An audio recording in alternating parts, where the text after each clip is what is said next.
And in that moment, my life split into before and after. The notification sound from my phone cut through the Antarctic silence like a chainsaw through ice. After 8 months of nothing but howling wind and the occasional penguin argument, any digital noise felt like a gunshot to the brain. I was Adam Ross, mechanical engineer, currently stationed at McMurdo Research Station, and I'd been counting down the days until I could get back to my wife Julia and our cozy life in Edgewood, Massachusetts. The isolation had been brutal, but the overtime pay would finally let us start that family we'd been talking about. My phone showed 847 missed notifications, all from the same Instagram post. Julia's smiling face filled my screen, her blonde hair perfectly styled despite it being Tuesday morning back home. The caption read, "Finally pregnant? Time to lock this idiot down. #blessed life, #baby Ross, #can't wait for daddy." My blood turned colder than the -40 air outside. I'd been gone 8 months. The timeline was mathematically impossible unless Julia had been busy with someone who wasn't freezing his buttocks off in Antarctica. Without thinking, I typed a comment. "Whose baby?" I hit send before my rational brain could stop me. Within minutes, my phone started buzzing like an angry hornet.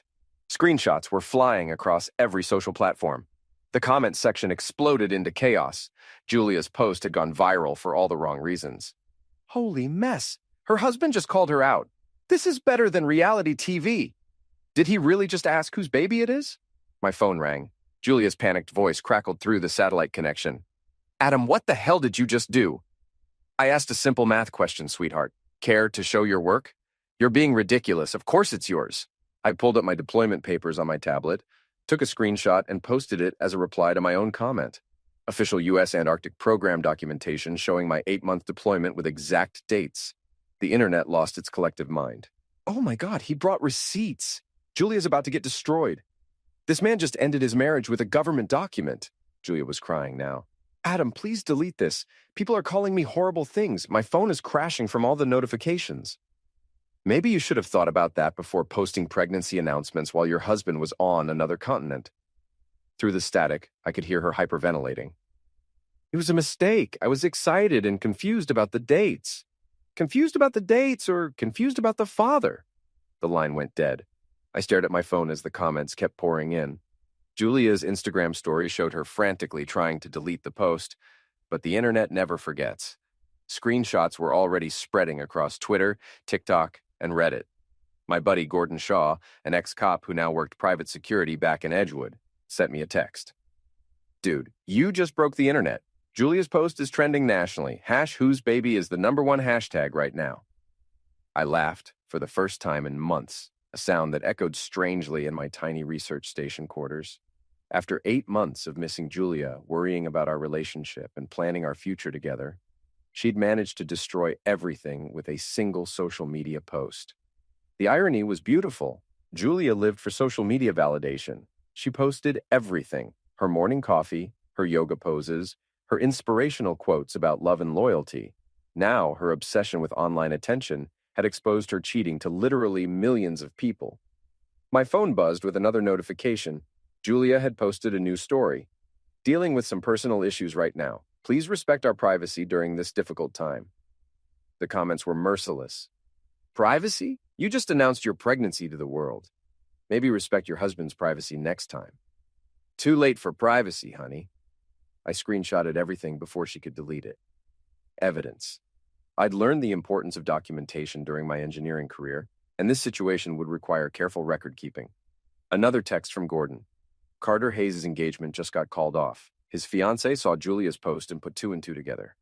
This town is going nuclear. Carter Hayes, local real estate developer, gym rat, and apparently Julia's baby daddy. I'd met him a few times at town events. Smarmy guy who wore expensive suits and drove a Porsche. The kind of man who thought his money made him untouchable. Not anymore. I opened my laptop and started a new document. Operation Icebreaker.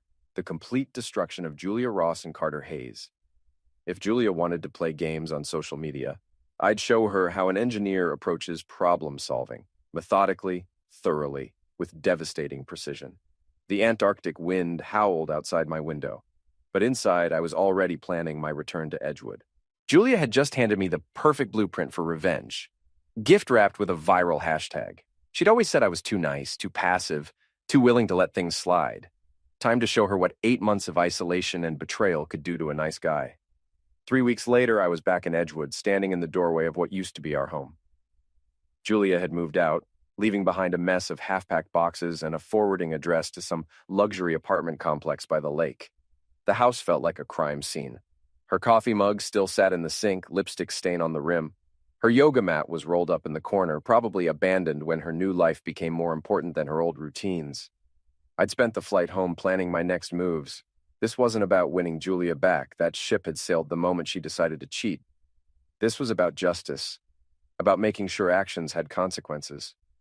Gordon Shaw knocked on my door around noon, carrying a box of donuts and a tablet full of information. "You look like hell," he said, settling into my kitchen chair. 8 months in Antarctica, followed by discovering your wife's pregnant with another man's baby, will do that to you. Gordon opened his tablet. "I've been doing some digging, purely legal surveillance. Nothing that would get either of us in trouble. Julia's been busy while you were gone." He showed me a timeline he'd constructed using public records, social media posts, and basic observation. Julia had been seen regularly at Carter's real estate office, at his gym, and at several upscale restaurants around town. "Here's the interesting part," Gordon continued. "Carter's been paying for a lot of things. Her car payments, her credit card bills, even the rent on that fancy apartment she's living in now. How do you know all this? Julia's not as smart as she thinks. She posts everything on social media, including check-ins at places she can't afford on her marketing coordinator salary. I cross-referenced her posts with Carter's public business expenses. The timeline matches perfectly. I studied the evidence. Julia had been living a double life, funded by Carter's money while I was sending my entire Antarctic paycheck home to support what I thought was our future together. "There's more," Gordon said. "Carter's been bragging about the affair at the country club. Apparently, he thought it was hilarious that you were stuck in Antarctica while he was sleeping with your wife." The rage hit me like a physical force. I'd spent 8 months in isolation, missing Julia every day while she was playing house with Carter and laughing about it behind my back. "What's your plan?" Gordon asked. "Complete destruction. I want both of them to lose everything that matters to them." "Legally? Of course. I'm not going to prison for these two idiots." Gordon grinned. "Then let's get to work." We spent the afternoon in my garage, setting up what Gordon called our war room. Whiteboards covered with timelines, printed social media posts, financial records, and a detailed map of Edgewood showing all the places Julia and Carter had been spotted together. The evidence was overwhelming. Julia had been cheating for at least 6 months, probably longer. Carter had been funding her lifestyle, essentially paying for the privilege of sleeping with another man's wife. "First target, Carter's reputation," I said, marking our strategy on the whiteboard. "He's a real estate developer. His business depends on trust and community standing." "Already ahead of you," Gordon said. "I've got contacts at the local newspaper and the town Facebook groups. Once we release the right information, Carter's going to find it very difficult to do business in Edgewood." Second target, Julia's social media empire. Julia had built her identity around being the perfect wife, the supportive partner, the woman who stood by her man through difficult deployments. She had thousands of followers who looked up to her inspirational posts about love and loyalty. They were about to learn the truth. Third target, their relationship. You think they'll turn on each other? I know they will. Neither of them is built for real adversity. The moment things get difficult, they'll start blaming each other. My phone buzzed with a text from Julia. "Adam, we need to talk. Can we meet somewhere private?" I showed Gordon the message. "She's getting nervous," he said. "The viral post was just the beginning. She knows you're back in town, and she's probably hearing rumors about Carter's business problems. Let her sweat for a while. I'm not ready to talk yet." That evening, I drove to the Broken Paddle, Edgewood's seediest bar and the town's unofficial gossip headquarters. If you wanted to know everyone's secrets, you talked to Tina, the bartender who'd been serving drinks and collecting information for 20 years. Well, Tina said as I walked in. "If it isn't the famous Antarctic husband. You're quite the celebrity around here. Just looking for a quiet drink." "Quiet's not what you're gonna get. Half the town's been talking about your wife's little announcement." She poured me a beer and leaned across the bar. "For what it's worth, most folks are on your side. Julia always acted like she was better than everyone else. People are enjoying watching her fall." "What about Carter?" Tina's expression darkened. That piece of garbage has been coming in here bragging about his conquest for months. Made my skin crawl, listening to him talk about you like you were some kind of joke. She pulled out her phone and showed me a video. Carter, obviously drunk, telling a group of guys at the bar about how easy it had been to seduce Julia while her loser husband was stuck in Antarctica. I recorded this last month, Tina said. Figured it might come in handy someday. Perfect. Another piece of evidence for my collection. Tina, if I were to hypothetically want to make sure this video got seen by the right people, how would someone go about that? She smiled. Hypothetically, I'd say social media algorithms love controversial content. Post something like this at the right time with the right hashtags, and it'll spread faster than gossip at a church social. I finished my beer and headed home, my mind racing with possibilities. Julia and Carter had made the mistake of thinking I was harmless, that my nice guy reputation meant I wouldn't fight back. They were about to learn the difference between being nice and being weak. Back home, I found another text from Julia. Adam, please, I made a mistake. We can work through this. I typed back. The only mistake was getting caught. We'll talk when I'm ready. The real work was about to begin. Julia's desperation was becoming obvious.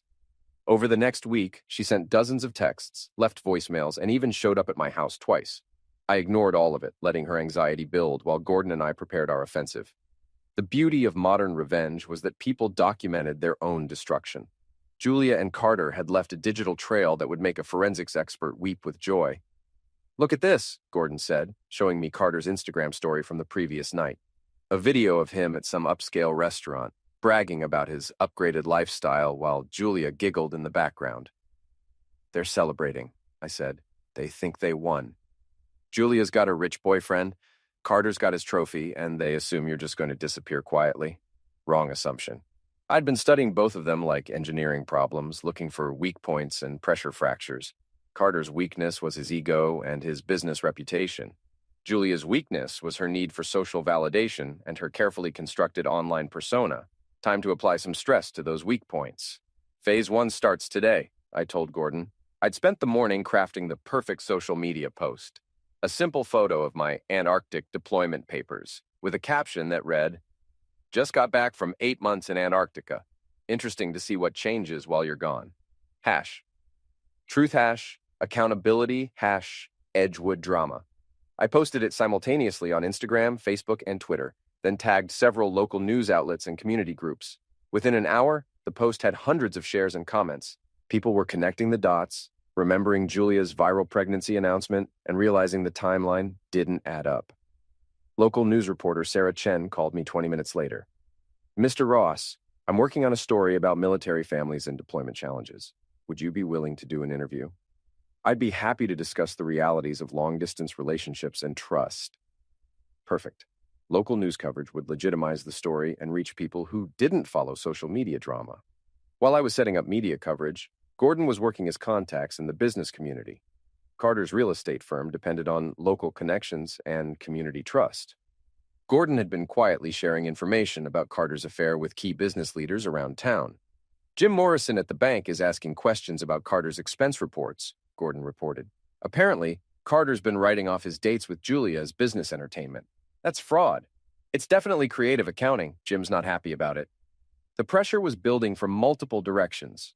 Carter's business relationships were getting strained, Julia's social media was being flooded with hostile comments, and the local community was choosing sides. My phone rang. Julia, crying. "Adam, you have to stop this. People are saying horrible things about me online. My boss is asking questions about my relationship with Carter. This is destroying my life. Your life was already destroyed the moment you decided to cheat. I'm just making sure everyone else knows about it. I made a mistake. I was lonely and scared, and Carter was there when you weren't. I wasn't there because I was working to support our future. You weren't lonely. You were selfish. Please, we can fix this. I'll do anything." "It's too late for fixing, Julia. This is about consequences now." I hung up and immediately got a call from Carter. "Ross, you need to back off. Julia's pregnant and you're causing her stress that could hurt the baby. Funny how you're suddenly concerned about the baby's welfare. Where was that concern when you were sleeping with another man's wife?" Look, I get that you're angry, but this has gone far enough. Julia made her choice. Accept it and move on. I am moving on, Carter. I'm moving on to destroying both of you.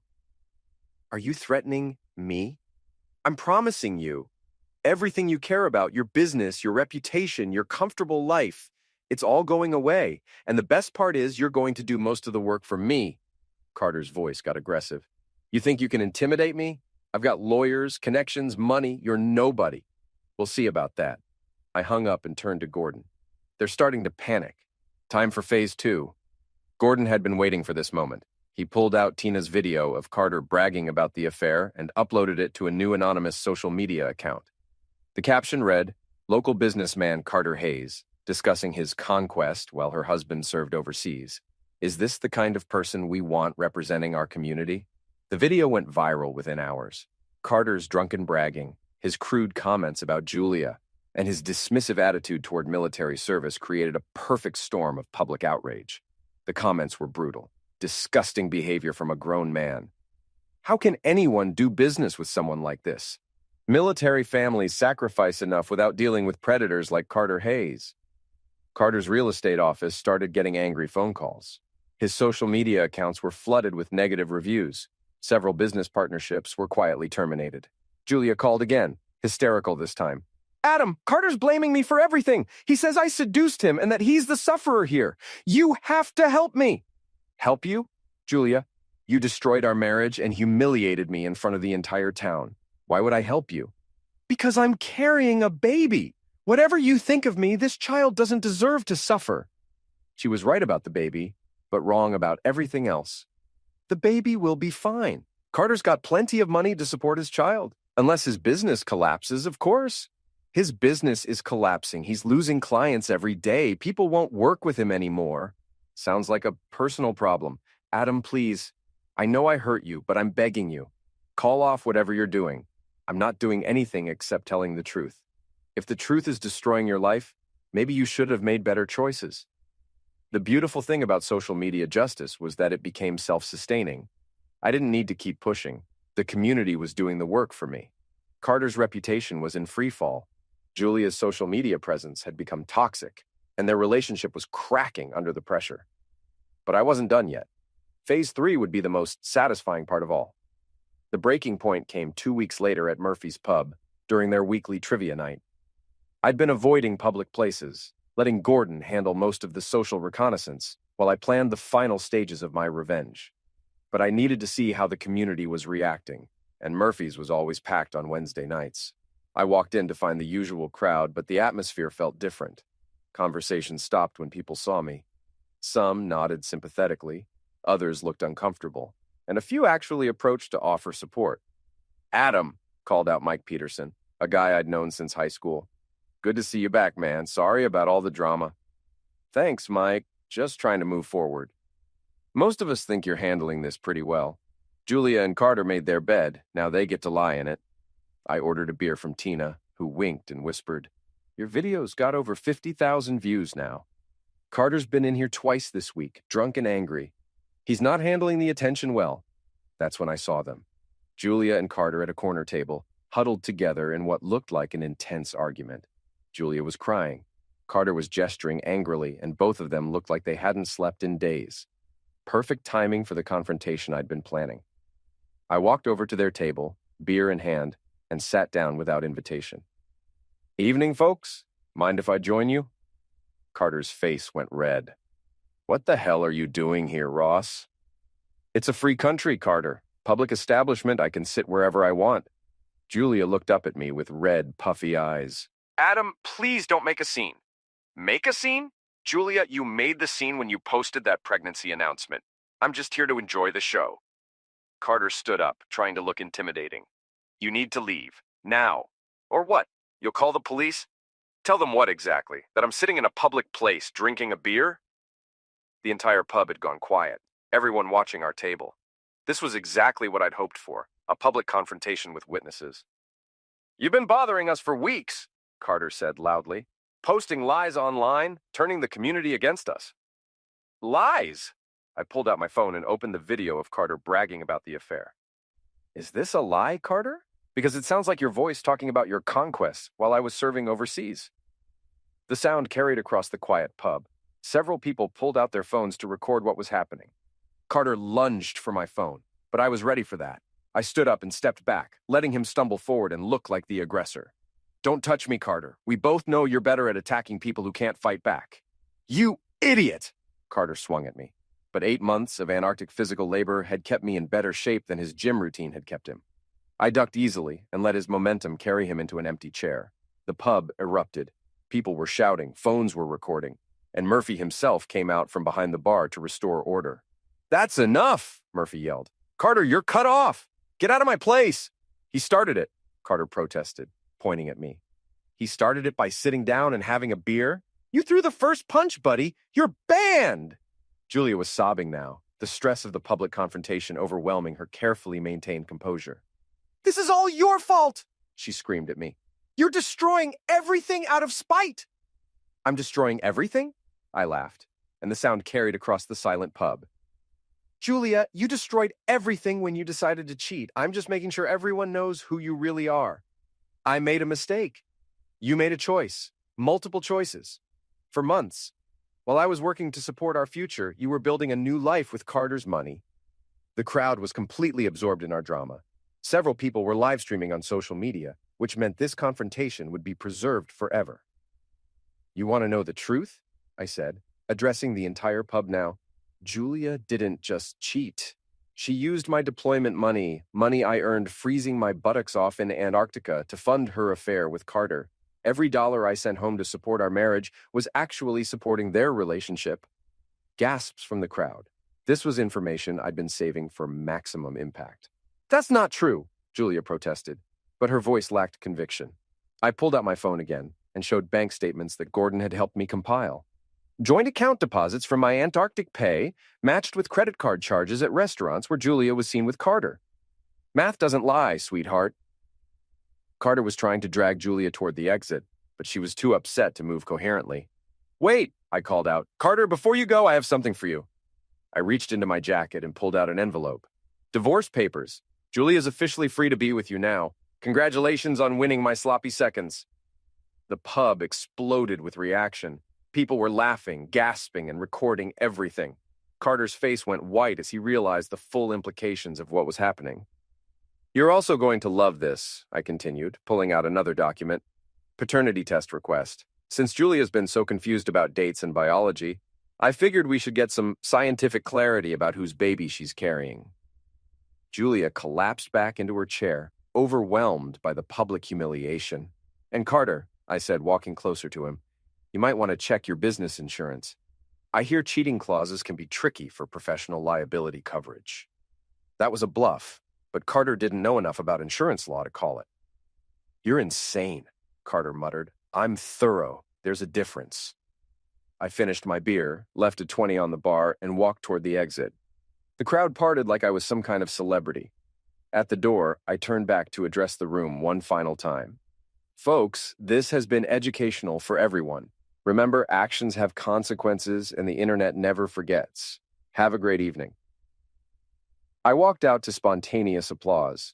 The confrontation videos were online within minutes, spreading across every social platform with hashtags like #AntarcticRevenge and #JusticeServed. Julia and Carter's public meltdown became the most watched local drama in Edgewood history, but I still had one final surprise planned. The best was yet to come. The morning after the Murphy's pub confrontation, I woke up to discover that our local drama had gone national.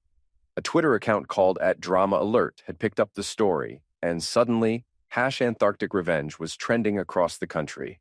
News outlets were calling it the most savage divorce revenge of 2024. Talk shows were discussing the ethics of public humiliation. Social media influencers were breaking down the timeline and praising my methodical approach to justice.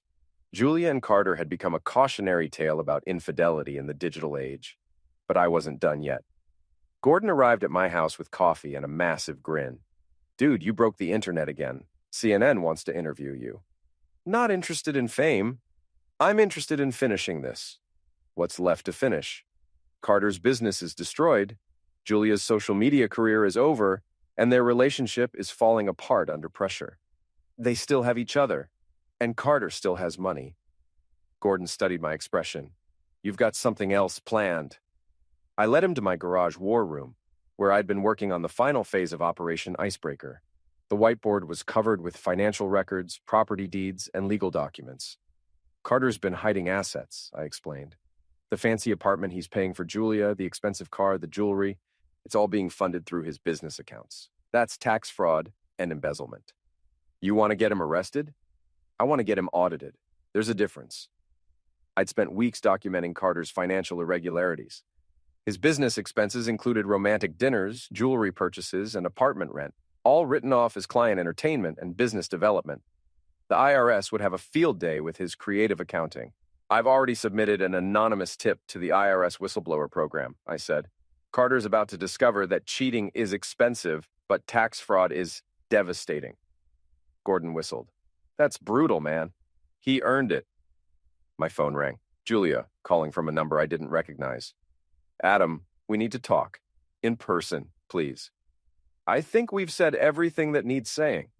Carter left me. He said the publicity was destroying his business, and he couldn't afford to be associated with me anymore. I felt a moment of satisfaction.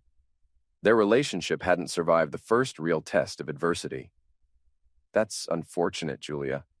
I'm pregnant and alone. I have no money, no job, and nowhere to live. Carter took back the apartment and the car. Sounds like you trusted the wrong person. I know I hurt you, but I'm desperate. Can we meet somewhere private? I'll explain everything. Against my better judgment, I agreed to meet her at Riverside Park, away from the town gossips and social media cameras. Julia looked terrible. Her usually perfect hair was unwashed. Her clothes were wrinkled, and she'd obviously been crying for days. The confident woman who'd posted that viral pregnancy announcement was gone, replaced by someone who looked broken and desperate. Thank you for coming, she said. You've got 15 minutes. I know you hate me, but I need you to understand something. Carter pursued me. He told me you didn't love me anymore, that you were planning to leave me when you got back from Antarctica. So you decided to cheat based on lies from a man you barely knew? I was scared and lonely. You'd been gone for months, and Carter was paying attention to me, making me feel special. I was gone because I was working to support us. Every dollar I earned was for our future together. Julia started crying again. I know that now. Carter used my loneliness against me, and when things got difficult, he abandoned me completely. What do you want from me, Julia? Forgiveness, a second chance, the possibility that we could work through this. I stared at her for a long moment, remembering the woman I'd married, the life we'd planned together, the future that was now impossible. Julia, you didn't just cheat on me. You humiliated me publicly, used my money to fund your affair, and destroyed our marriage for a man who abandoned you the moment things got complicated. I made mistakes. You made choices, and choices have consequences. I pulled out an envelope and handed it to her. Final divorce papers. I'm keeping the house, the savings account, and my self-respect.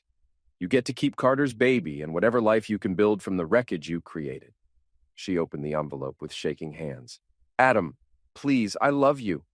No, you don't. You love the security I provided, the stability I offered, and the image we projected. But you don't love me enough to be faithful, honest, or loyal. I stood up to leave. What am I supposed to do now? She called after me. Figure it out. You're an adult who made adult choices. Time to face adult consequences. That evening, Gordon and I sat in my backyard drinking beer and watching the sunset over Edgewood. My phone was buzzing with interview requests, book deal offers, and social media notifications, but I'd turned off most of the volume. So, what's next? Gordon asked. I start over. New life, new possibilities, new relationships built on trust and honesty. Any regrets about how you handled this? I thought about that question seriously. No. Julia and Carter made their choices freely, with full knowledge of the potential consequences. I just made sure those consequences actually happened. The internet's calling you a hero. I'm not a hero. I'm just a guy who refused to be a sufferer.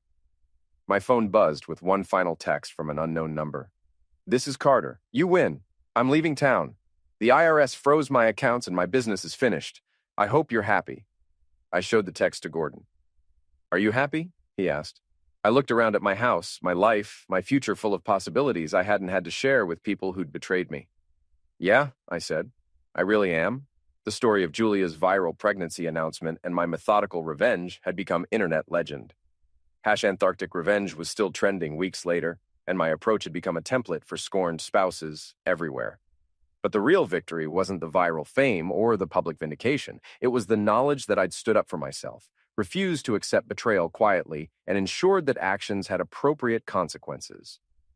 Julia and Carter had learned that cheating in the digital age comes with a permanent record and a global audience.